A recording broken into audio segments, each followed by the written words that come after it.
전 세계의 일반적인 교회와 성당에는 십자가가 걸려 있습니다. 원죄에 대한 예수의 대속의 상징이죠. 팩트로 영상을 시작하자면 성경 어디에도 십자가를 사용해서 예수의 희생을 기억하라는 표현은 없습니다. 그리고 십자가는 사형 집행 도구입니다. 오늘은 예수라는 존재가 대속의 존재가 되었다는 상황이 얼마나 받아들이기 어려운 일이며 십자가를 상징으로 사용하는 일이 얼마나 이상한 것인지에 대해서 말해보도록 하겠습니다. 태초에 아담과 하와가 선악과를 먹은 죄 때문에 모든 인간은 태어날 때부터 죄를 가지고 태어난다고 성경은 말합니다. 일단 여기서부터가 심각한 문제입니다. 왜 아담과 하와가 지은 죄를 그 후손들이 받아야 합니까? 그것이 당연한 일입니까? 하지만 성경은 죄를 대물림하고 있는 이 상황과는 모순되는 내용을 성경에서 언급합니다. 신명기 24장 16절입니다. 아버지는 그 자식들로 말미암아 죽임을 당하지 않을 것이요 자식들은 그 아버지로 말미암아 죽임을 당하지 않을 것이니 각 사람은 자기 죄로 말미암아 죽임을 당할 것이니라. 에스겔 18장 20절입니다. 범죄하는 그 영혼은 죽을지라. 아들은 아버지의 죄악을 담당하지 아니할 것이요 아버지는 아들의 죄악을 담당하지 아니하리니 의인의 공의도 자기에게로 돌아가고 악인의 악도 자기에게로 돌아가리라. 원죄라는 이 어처구니 없는 연좌제에 대해서 대한민국 헌법은 이렇게 알려줍니다. 대한민국 헌법 제13조 3항입니다. 모든 국민은 자기의 행위가 아닌 친족의 행위로 인하여 불이익한 처우를 받지 아니한다. 그리고 이전 영상에서도 언급했듯이 저는 아담과 하와가 애초에 죄를 지었다고도 생각하지 않습니다. 전지전능한 존재인 하나님이 먹을 것을 알면서도 준 선악과를 먹은 것이 죄입니까? 하나님은 선악과를 먹으라고 만든 것입니다. 원죄라는 표현은 이미 이성적인 판단에서 나온 것이 아닙니다.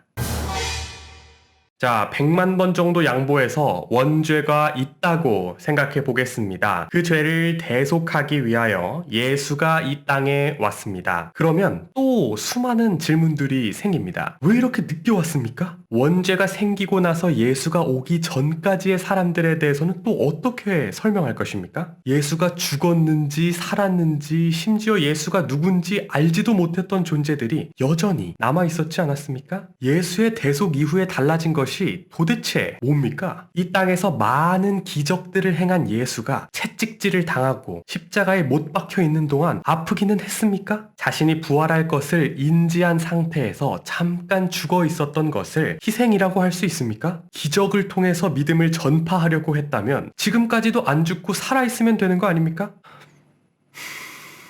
이 밖에도 예수에게 던질 수 있는 수많은 질문들을 뒤로 한 채 성경을 믿는 사람들은 예수의 희생으로 인한 원죄의 대속에서 하나님의 사랑을 느낍니다. 이 대속이라는 것을 받아들이기가 왜 힘든 것이냐 하면 대속을 받아들인다는 것은 죄를 지은 것을 인정하는 것이기 때문입니다. 예를 들어 보겠습니다. 갑자기 어떤 사람이 여러분한테 와서 A라는 사람이 여러분이 지은 살인죄에 대해서 대신 죄를 받았답니다. 그러니 A에게 감사하랍니다. 그러면 여러분은 어떻습니까? A에게 감사함을 느낍니까? 아니, 지은 죄가 없는데 도대체 뭐가 감사합니까? 원죄와 대속이라는 성경의 내용은 너무나도 황당합니다. 하지만 일반 그리스도교는 원죄와 대속의 희생을 기억하기 위해서 십자가를 사용합니다.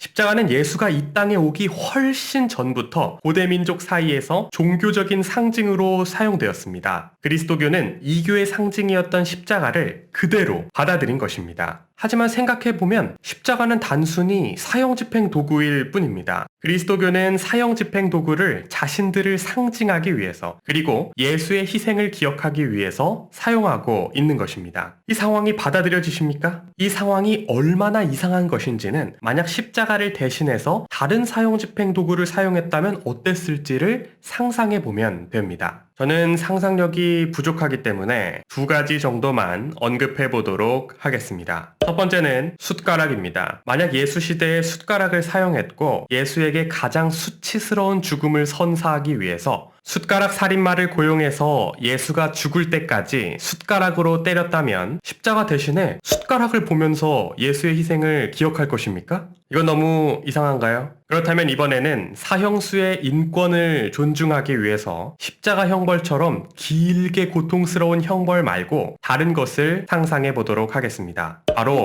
피카츄입니다. 만약 고대 벽화에서도 등장할 만큼 피카츄와 다른 포켓몬들이 실제로 존재했던 동물이라면, 그리고 피카츄를 잘 훈련시켜서 사형수에게 100만 볼트를 가해서 짧은 고통의 사형을 집행했다고 생각한다면 여러분은 지금 십자가 대신에 피카츄가 걸려있는 모습을 볼 것입니다. 이 밖에도 만약 예수가 총살을 당했다고 생각한다면 십자가 대신에 총을 사용할 것인지를 생각해 볼 수 있습니다. 이런 의미에서 십자가를 손에 쥐고 기도를 드리는 모습이나 영화나 드라마 속 퇴마의식에서 십자가를 사용하는 모습은 너무나도 이상한 일입니다. 제가 언급한 상황들이 너무 황당하게 느껴지십니까? 하지만 저는 확신할 수 있습니다. 만약 제가 언급한 것들 외에도 여러분이 상상하는 사형 집행 도구가 실제로 성경에서 사용했던 것들이고, 제가 여러분이 상상한 그것들을 그리스도교의 상징으로 사용하는 것은 너무 이상하다며, 그렇다면 십자가를 사용하는 것은 어떻습니까?